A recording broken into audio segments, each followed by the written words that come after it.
New Jersey Network. New Jersey Network News with Kent Manahan. Good evening. Some state employee layoffs are likely, along with tax hikes, as the Florio administration tries to close a $500 million gap in the current budget. That was the word today from the chairman of the Senate Revenue, Finance and Appropriations Committee, Senator Lawrence Weiss. At the same time, former Governor Tom Kean said he's not to blame for the current crisis, as Larry Stupnagel reports. It is at the management level that cuts in state employees are likely to come if New Jersey has to lay off some of its 80,000 workers and close a $500 million gap in its current budget. That was the word today from the chairman of the Senate Revenue, Finance and Appropriations Committee during a taping for this Sunday's On the Record program for New Jersey Network. And so you're going to lay off 5,000 state workers, but they all come from the bottom of the pile. That's really not doing it right. If you're going to do it, you have to do it across the board. You have to start where the money is really being spent. I think that it ought to be across the board, or if at all possible, we ought to have the emphasis on the middle and upper management ranks, which I think have become overpopulated in the last few years. And overinflated. Weiss and Republican Senator Richard Zimmer, another member of the Appropriations Committee, think that some program cuts are inevitable, along with some sort of tax hike. Tax, whatever. You're going to need an almost immediate return out of it. Income tax won't give you an immediate return out of it. Sales tax might, because within 30 days you're going to generate money. Today at the State House, Senate Republican Minority Leader John Dorsey called for a retroactive cap on state spending to deal with the shortfall. I am proposing today that the new governor and his administration work with the legislature to reinstate the state cap and that apply its principles retroactively as a means of solving the current fiscal crisis and as a way of preventing similar budgetary problems in the future. Meanwhile, former Governor Kean, who is being blamed for the current fiscal problems because of over-optimistic revenue estimates, today denied responsibility. I think ex-governors get blamed for everything, including the weather sometimes. But the truth is there's an economic slowdown through the Northeast. It's not as bad in New Jersey. We don't have the problem they do in New York. We don't have the problem they do in Connecticut. We have a AAA bond rating, which is the only state east of the Mississippi that does. This is a temporary problem. No matter who is to blame, the legislature and the governor have to act fast to resolve the problem. I said they were going to be out of money by January, before Governor Kean left office. I was wrong by 4 months. I think we'll be out by April. So we're going to have a lot of work to do between now and then, shoring things up. Larry Stupnagel, New Jersey Network News, Trenton. The Passaic Housing Authority might not be the only one in New Jersey to come under fire from HUD. The Federal Department of Housing and Urban Development has announced that it will investigate 20 other local authorities here for possible wrongdoing. Trish DeGasperis has that story. Rumors of wrongdoing within the Passaic Housing Authority went on for years. Those rumors have resulted in a full-fledged criminal investigation of the authority and the suspension of 5 of its executives. And now the Department of Housing and Urban Development says that 20 other New Jersey housing authorities will be investigated. The acting regional administrator would not identify those authorities. Are you expecting to find anything like Passaic? I hope not. That appears to be the exception, but we certainly also are not foolish enough to know that some of the abuses that have taken place there could occur elsewhere. In Passaic, federal investigators found that the executive director of the Housing Authority had taken 4 jobs for a total salary of $245,000. Investigators say there were similar infractions with 4 other positions. The FBI has removed dozens of boxes of paperwork and records from the facility. We're looking into it, particularly to see what kind, if any, fraud existed.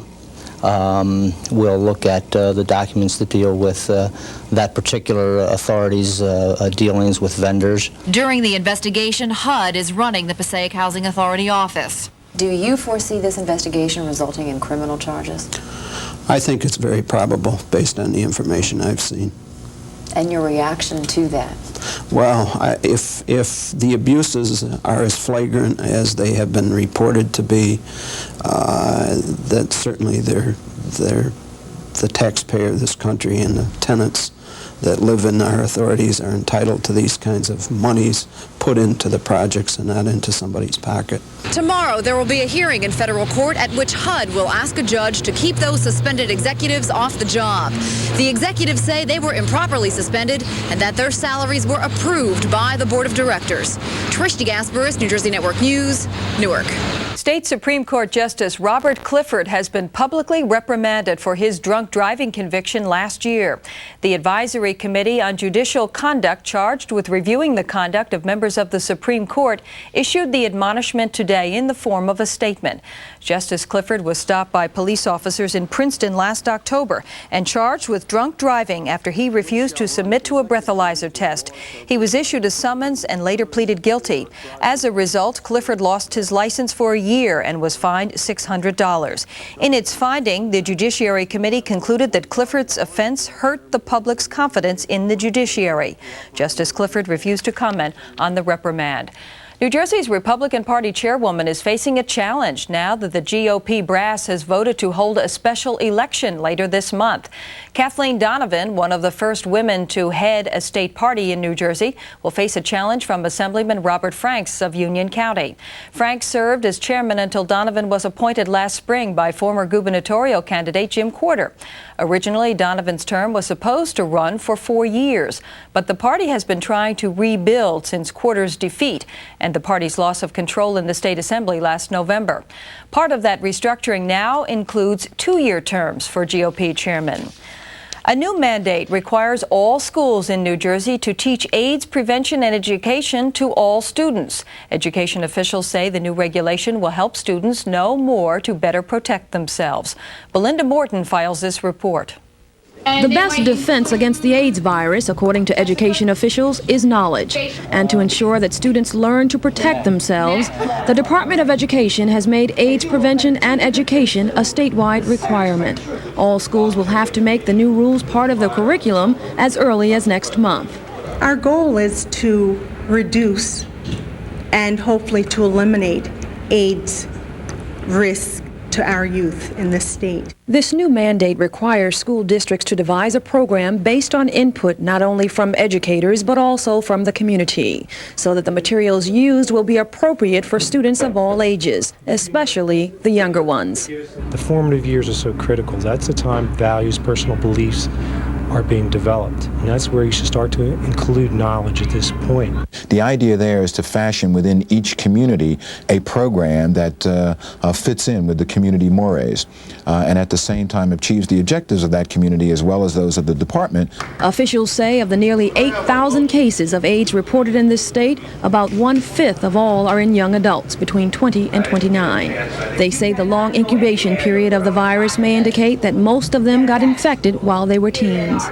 One high school teacher in Ewing, an area that has taught about AIDS prevention for some 4 years, says most of her students are sexually active and are eager to learn how to protect themselves.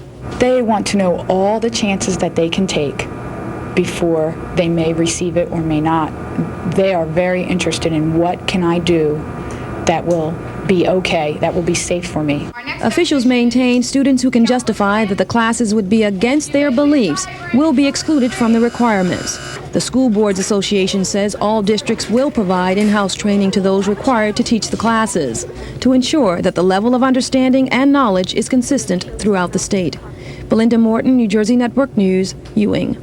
In a history-making vote, the Soviet Communist Party has agreed to surrender its monopoly on power, making way for multi-party elections in the Soviet Union for the first time in 70 years. Marie Denoya sampled reaction from Russian immigrants living here in New Jersey to find out how they feel about this vital moment in their nation's history. Silently, skepticism etched in their faces, they read the news this morning. Meanwhile, on the other side of the world, their countrymen scrambled for a copy of their own paper, hungry for the words. If it would be so, I suppose it is a great change. Soviet refugee Michael Merkis's guarded optimism was echoed by many of the English language students here at the Jewish Vocational Center. The students in these classes have only been away from their native country for a matter of months, for some just a few weeks. For many of them, the news this morning came as a reason to hope for their family members back home, but also a reason to fear. It will be a big happy for Soviet people, but I am very afraid for their lives, because I am afraid that it will be a big blood. It's called Article 6, the portion of the Soviet Constitution that guarantees communist rule. The students fear the Central Party vote for its elimination today will bring on upheaval, violence, especially against Jews.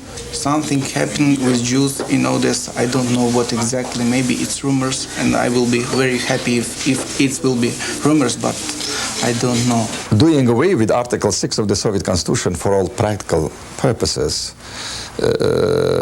tells the people that the Communist Party did not fulfill the hopes and the dreams that it was promising. Rutgers professor Taras Hunchak was born in the Soviet Union. He understands the fears of the Jews, but he says he believes this morning's vote is a spark of hope, not war. It will lead almost immediately in the direction of greater democracy. Marie DeNoia, New Jersey Network News. When we come back on New Jersey Network News, attracting more visitors to Atlantic City. And some Rutgers University scientists defend their studies on the safety of milk. We'll be right back.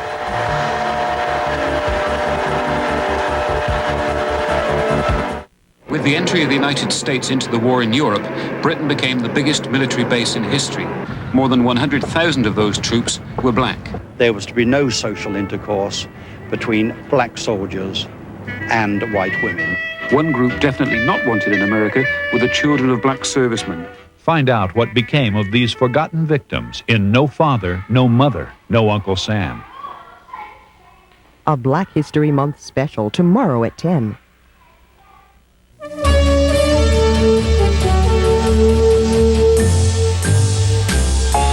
Are all bunny rabbits cute and cuddly? Marty Stauffer explores the wild side of the rabbit family in Cottontails and Kin. The rabbit family, from the eastern cottontail to the Florida swamper, boasts surprising assets in the fight for survival. See how they do it on Wild America. That's Friday night at 8.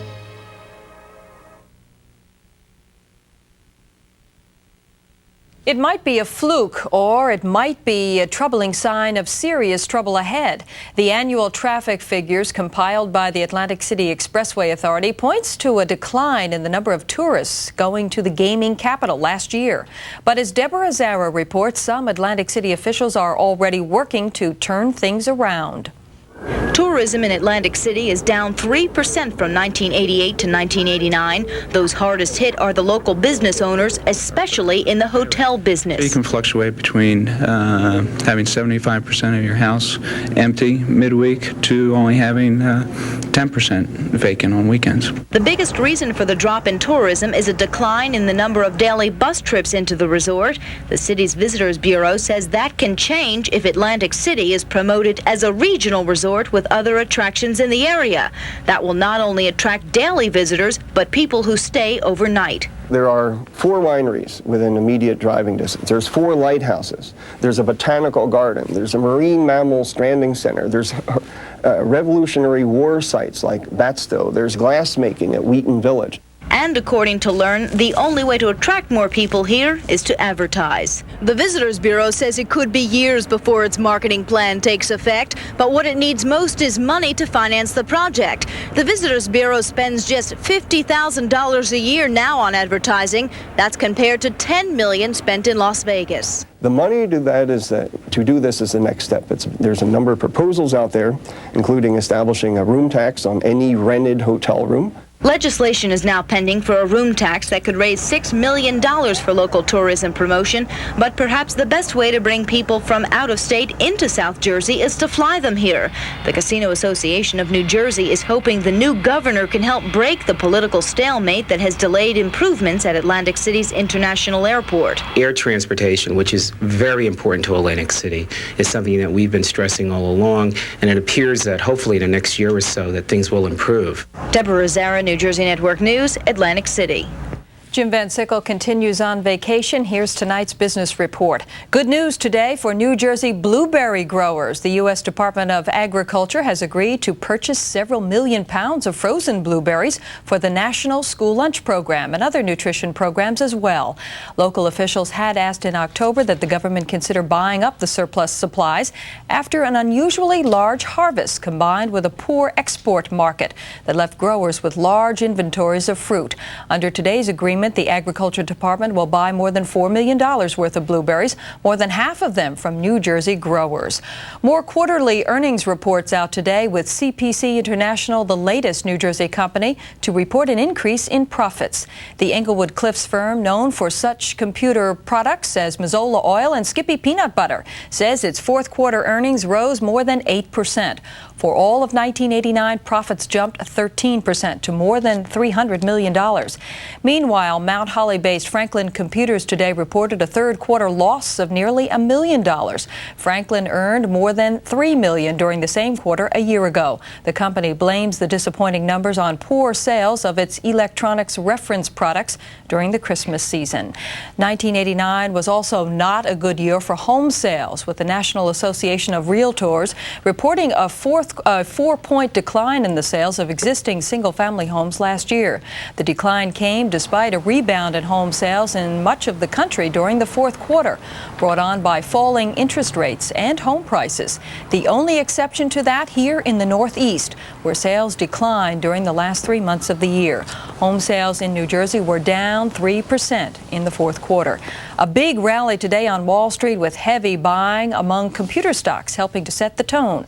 Wall Street also appeared pleased with the quarterly refunding at the U.S. Treasury, which still has a day to go. The Dow Jones average gained almost 34 points today, with trading reported as heavy. Gainers led losers by about 9 to 5 on the broad market. The secondaries also advanced, with the Amex up nearly 2 points, a 3-point gain for the over-the-counter market.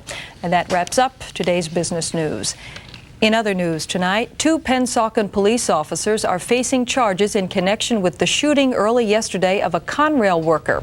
The train brakeman was critically wounded when he was hit by a stray bullet while working in a Conrail freight yard. Investigators today arrested Timothy Mayer and Louis Kuzakowski on assault charges.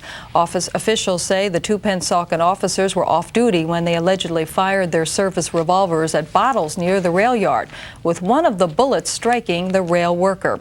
Both officers have been suspended pending further investigation. The Coast Guard and the EPA are being asked to mount an investigation to determine the source of wood and other debris washing up on a 30-mile stretch of beach in Ocean County. Residents from Manasquan Inlet south to Barnegat Light have reported large charred timber, some with steel spikes in them, washing ashore since Monday. Monmouth County Congressman Frank Pallone, who's asking for the federal investigation, says he suspects the timbers came from offshore burning barges used to incinerate old wood piles. When we come back, record high temperatures around the state, and in sports, Penn wins its 600th game at the Palestra in style over Princeton. Pat will have all the details coming up next.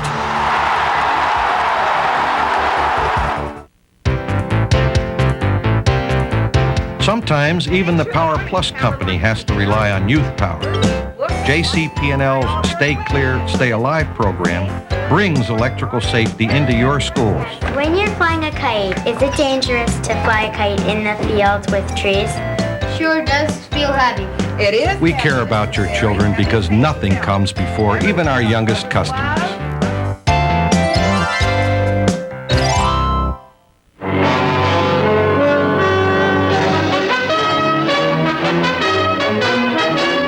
Gleaming like a jewel in the sea, a tiny island is home to a unique civilization based on vibrant religious beliefs.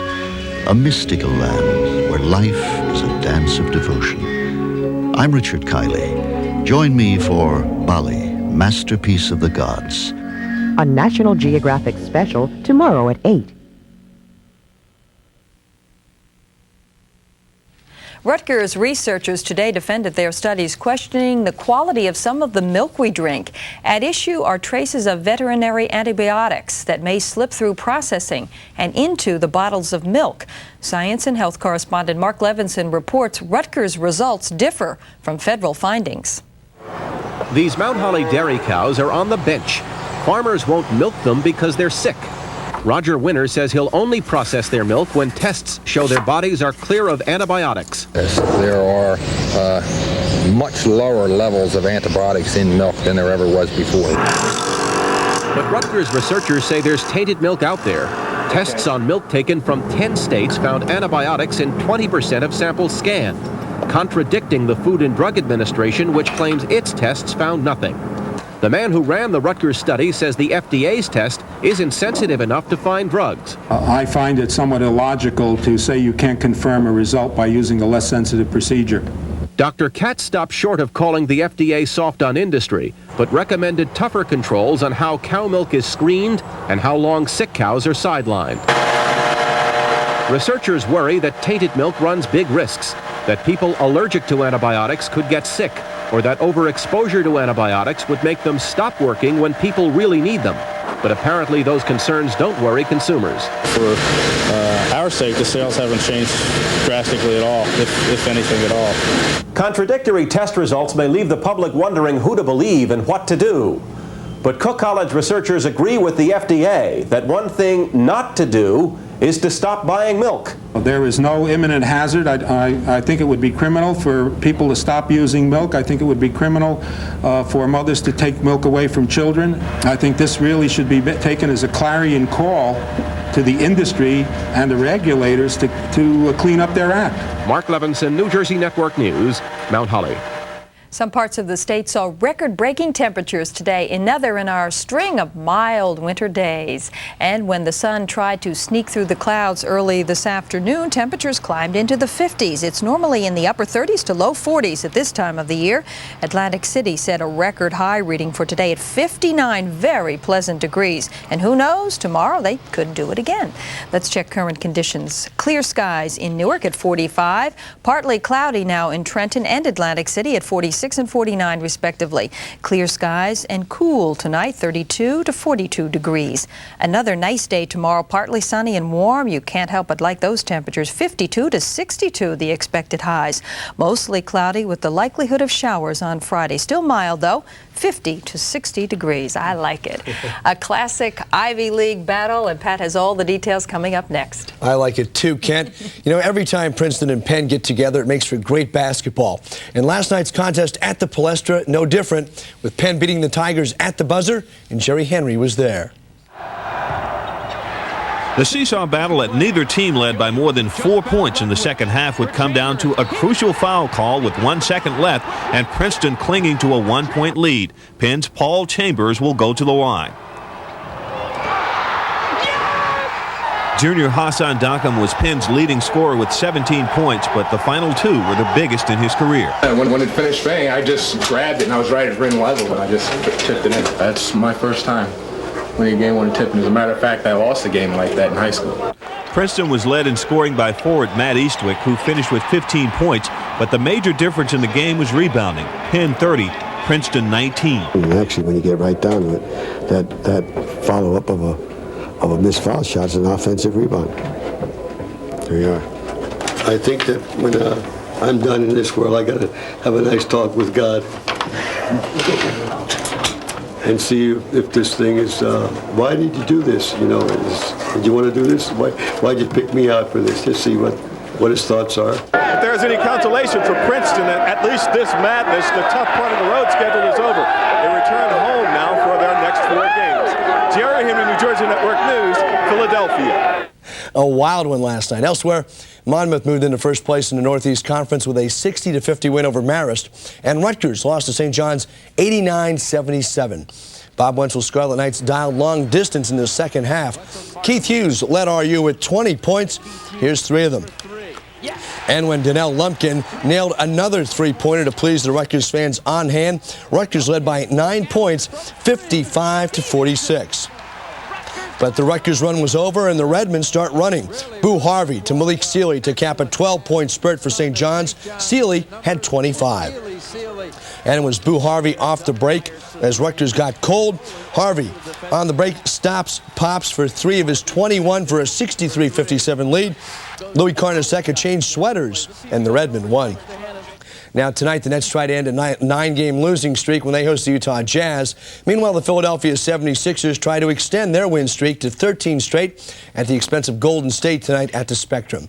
Hockey, John Cunniff's Devils tied Edmonton 2-2 last night, ending a 3-game losing streak. It was the Oilers' Craig McTavish called for a delay of game with 9 seconds left in the contest. Look him up. Yep, he looked guilty there. He pulled the puck underneath him, and the Devils cashed in on the power play. Bruce Driver shoots. Patrick Sundstrom scores on the rebound with 3 seconds left, and it remained tied through overtime.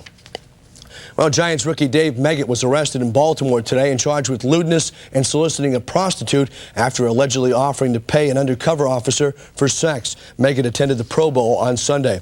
And Philadelphia 76ers owner Harold Katz got the meeting he's been seeking with Governor Florio concerning the status of New Jersey's proposal to bring the Sixers and the NHL Flyers to Camden. Katz, Florio, and staff members met quietly in Trenton today. Hopefully my voice will be back by tomorrow. Hope so. Hopefully that means good news for New Jersey. All right, Pat, thank you. Finally tonight, the story of little Adam Tenkate, who weighed 1.5 pounds at birth. Today is his 2nd birthday, and he's finally going home. Happy birthday to you.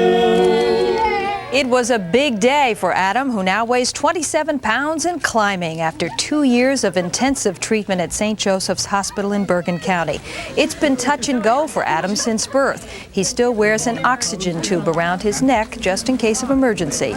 Adam was born 2.5 months premature and has battled infection as well as chronic respiratory problems ever since. But today there was birthday cake and lots of celebrating to do with Mom, Dad, and 4-year-old brother Ryan before heading home to Franklin Lakes. Now there's a contented baby. Adam knows there's no place like home. Good luck, Adam. And that's our news for tonight. I'm Kent Manahan. From all of us here at New Jersey Network News, thank you for being with us, and we'll see you tomorrow.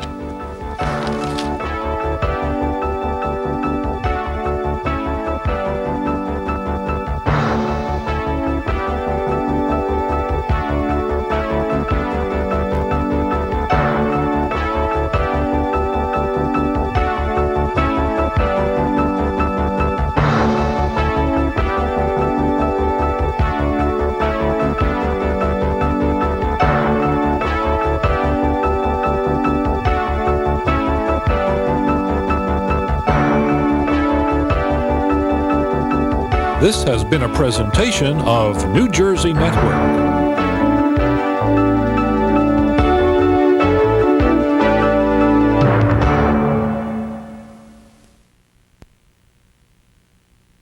This program made possible in part by a grant from the Geraldine R. Dodge Foundation.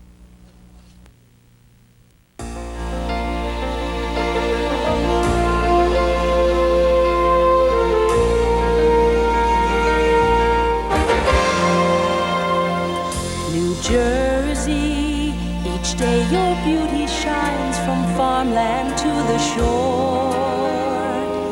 New Jersey, in this great land there is no place that offers more. Together we'll see the dreams you've dared to dream all coming true. They're my dreams too. New Jersey, your cities help to make this nation strong and free. New Jersey, your courage comes alive in every face I see.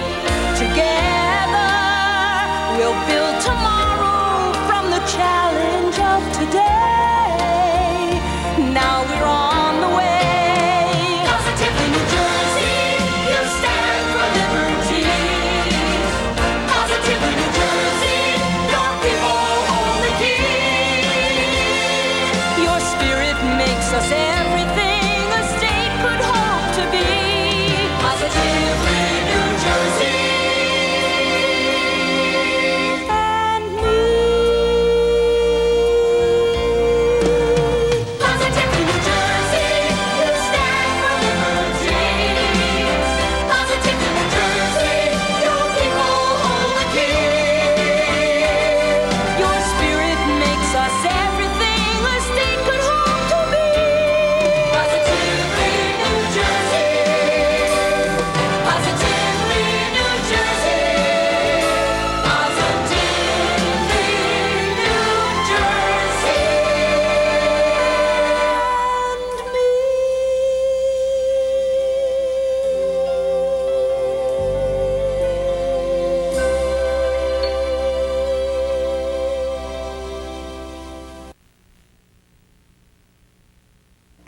WNJS now concludes its broadcast day.